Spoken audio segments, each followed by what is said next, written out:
নাও চা। আগে যদি জানতাম না জীবনে সিঙ্গেলই থাকতাম, জীবনে বিয়ে করতাম না। বিয়ে করে জীবনটা তছনছ হয়ে গেছে আমার।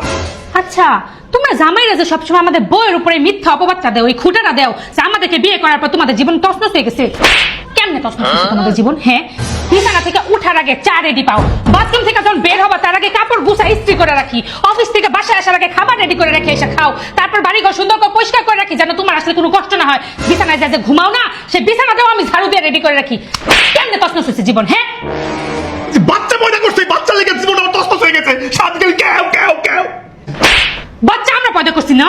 হ্যাঁ, আমরা করছি বাচ্চা নাও কেন?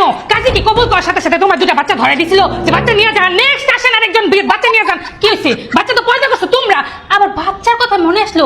বাচ্চা নিয়ে কি কাম করো তুমি? বাচ্চা, হ্যাঁ, 9 মাস পেটে রাখছি আমি, বাচ্চার জন্য কিছু খাইতে পারি নাই, বমি করছি আমি, কষ্ট করছি আমি, ঘুমাইতে পারিনি আমি, পেট কেটে বাচ্চা বার করছি আমি, তারপর বাচ্চাটা সেই ছোট্টবেলা থেকে আস্তে আস্তে পালে পালে মানুষ করতেছি আমি, খাওয়াইতেছি আমি, হুসাইতেছি আমি, হাগাইতেছি আমি। জামাই গা খায় কোনো কাম নাই না, খালি কথায় কথায় আমাকে খুঁটা দেস। এই, আরো খুঁটা দিবি কোনোদিন? না জান না, আমার দুইটা চোখ তুমি খুইলা দিছো শোনা। আমি আর জীবনও কমো না, মাফ করে দাও, তোমার আমি হ্যাপি। তোরা এই দুই চোখ খোলা রাখবি না, একটা কথা চোখ বার করে এলাম। বউ খালি দোষ।